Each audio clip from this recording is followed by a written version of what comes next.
This is Favors Financial Topics, various topics.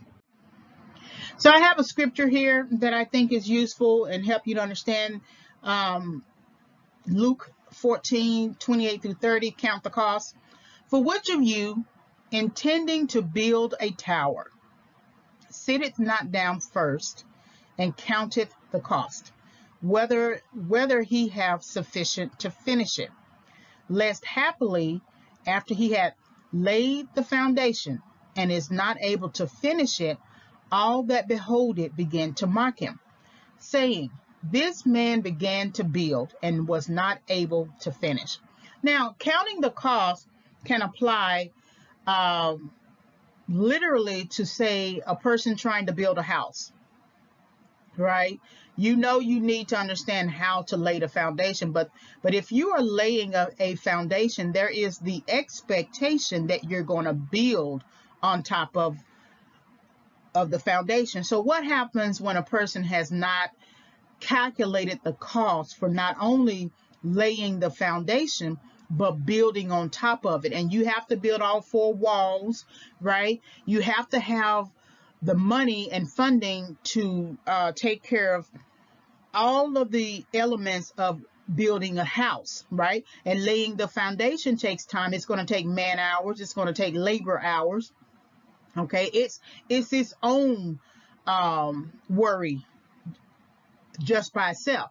So if you get the visual of a contractor laying a foundation and then building on top of it, what happens then if he doesn't have enough funding to put up the third wall? Or what happens when he doesn't have enough funding to put the roof on the house?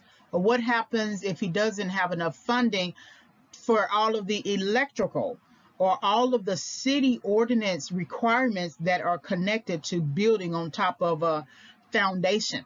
And so he did all of that. He said he wanted a house, and then he decided to lay a foundation, but he don't have enough. He doesn't have sufficient to finish the task. And when you look at having sufficient to finish it, that means you set the goal to complete. And if you did not count the cost to determine if you had enough to complete it, that means you did not do your due diligence. So that's a good visual, a contractor having to build on top of a foundation. Well, your life, if you go back and look at me, even though I'm qualified to teach at the community college level, and my degrees are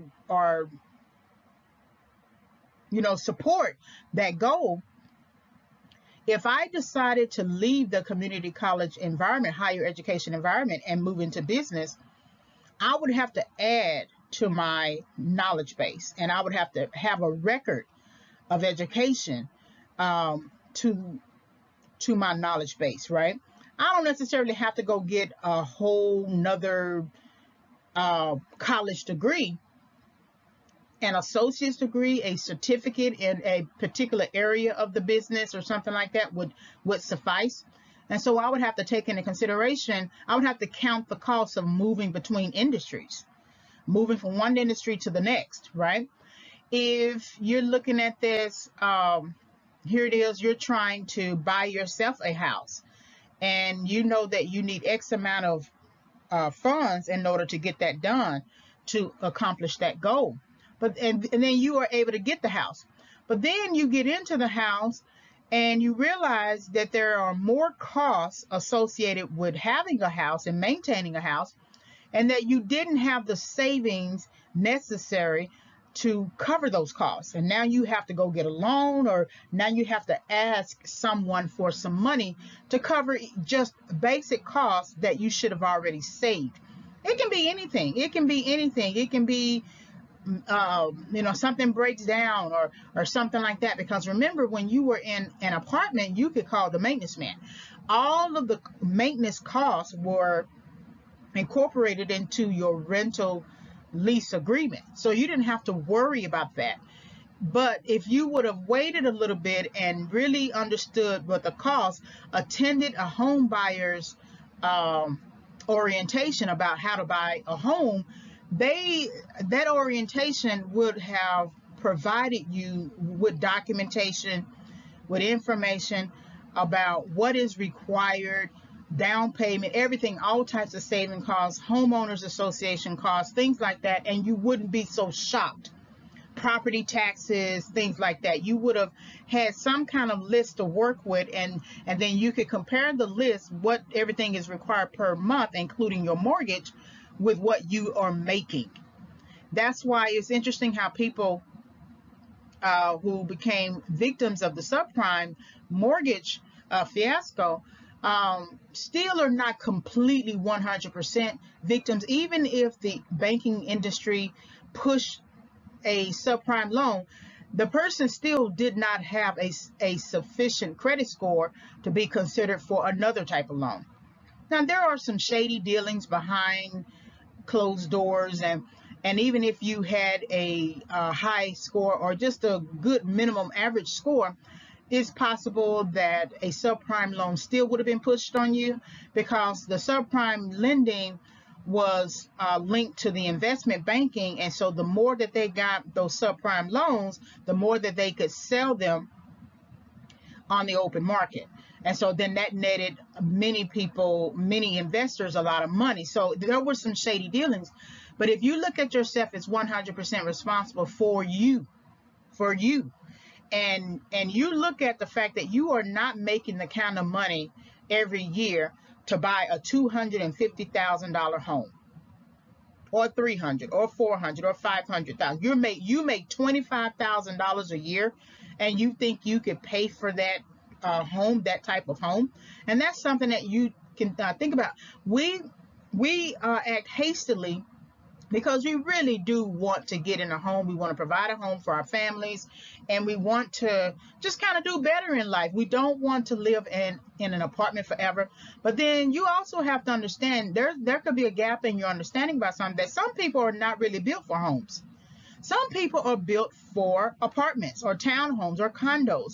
They don't want the individual personal responsibility of having to maintain a home, and they don't make enough to hire a gardener, a mow man, or anybody else. They don't have the same type of money that middle class or upper middle class people, or rich people for sure, would have. They don't have the money for a nanny. They don't have the money for a housekeeper, any other type of person that maintains the home for the homeowner. And so that's something you want to think about.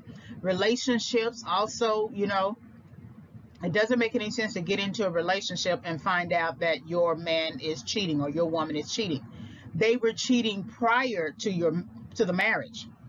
And if you count the costs and really think about, if he's cheating prior to the marriage, what in the world is he going to do when we actually get married? That's counting the costs, because having sufficient to finish it is suggesting that you can finish this marriage. But bringing in cheating and infidelity is going to hinder that goal completion. It's going to hinder any type of goal completion. That's why you have people who mock relationships, romantic relationships, because didn't she know her man was cheating prior to them getting married? We always do that. We always say that we're happy for them when they get married. We're kind of suspicious when they decide to get married.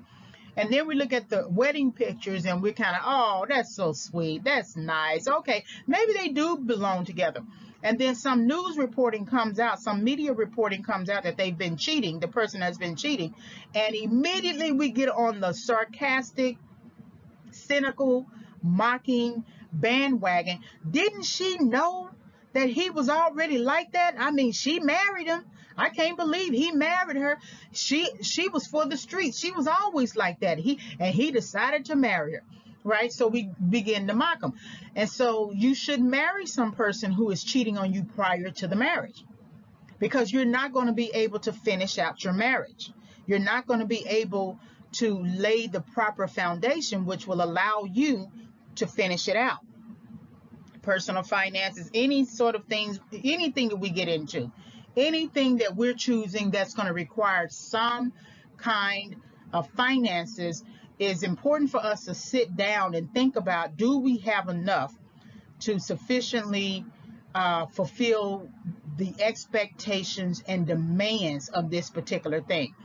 You have a lot of people during the time when they were sending out stimulus checks were taking that stimulus check and buying tennis shoes and buying things that they just honestly really don't need. And that's not for me to necessarily say, but we are in a pandemic where the jobs are shut down. This was in 2020, the whole sort of year after, the whole time after March 2020, and things were shutting down. People couldn't get hours on the jobs. They were losing jobs. Some jobs would not be remote. And so the stimulus, when I made a Facebook comment that with that stimulus check, you should pay your rent up, because you don't know how things are going to turn. And then here, lo and behold, we are having rental problems. People are landlords are threatening to evict people, things like that. It would have been better to pay the rent, because then you can use later whatever money. You don't need tennis shoes during a pandemic. You can't go anywhere, right?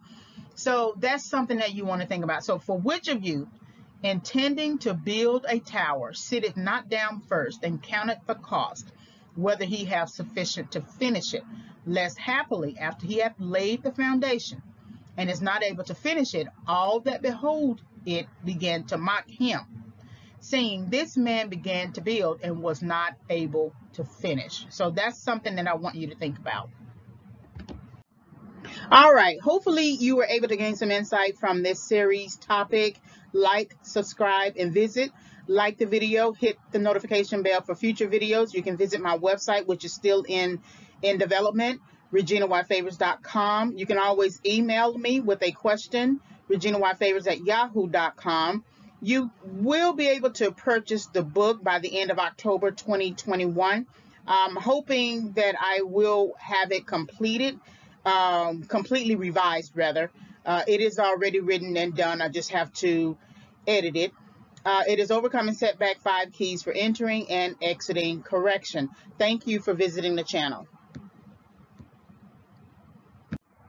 Coming soon is my new book that I am working on presently and hope to complete by the end of the year, December 2021, preferably February 2022, and that is Favors, Financial Recovery, Psychological Approaches to Overcoming Financial Setback, with some workbook elements. So it is it will be the book that will support the audio series, although I have developed the audio series prior to actually writing the book. So be on the lookout for this new book. When it comes out, when I finish, I will create an audio introduction to the book. Thank you again for visiting the channel.